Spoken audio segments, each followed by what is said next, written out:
I love my country, by which I mean I am indebted joyfully to all the people throughout its history who have fought the government to make right.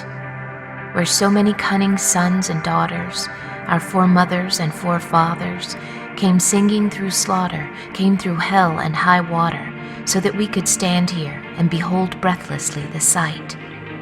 How a raging river of tears cut a grand canyon of light.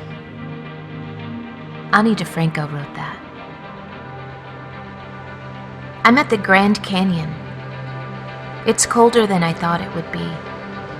In my head it was the desert, I guess, but I'm at the north side of it. It's high up in the mountains. There are trees, evergreen, firs, and spruces.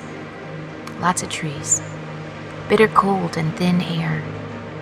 It hurts a little to breathe, and every time I do, the breath comes out visible. It's off-season, I think.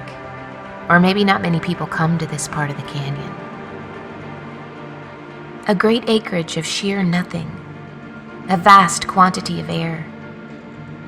If we are a country made up more of distance than culture, then no wonder this is our most defining sight. We come to see the beating heart at the center of America, and it is a hole in the earth. And then we take a picture of it so that we can own a little bit of that distance. Because that's all we want, really.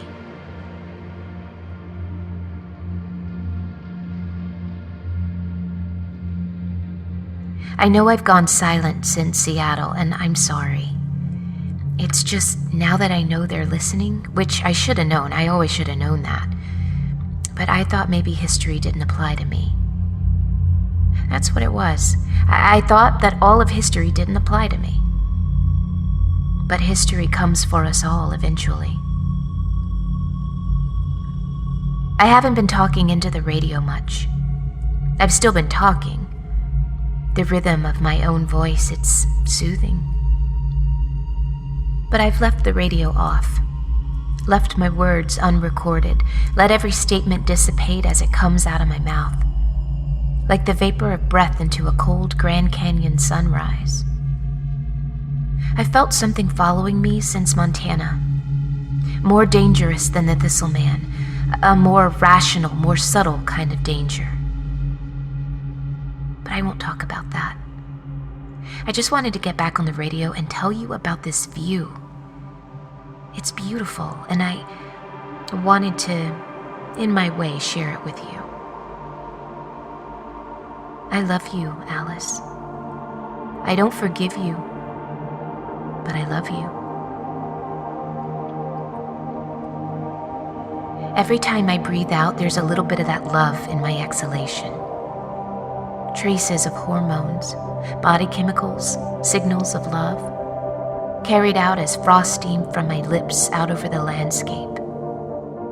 If I lived long enough, I could fill this whole canyon, one pump of my lungs at a time.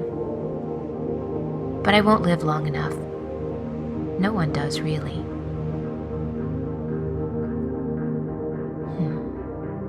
So that we could stand here and behold breathlessly the sight.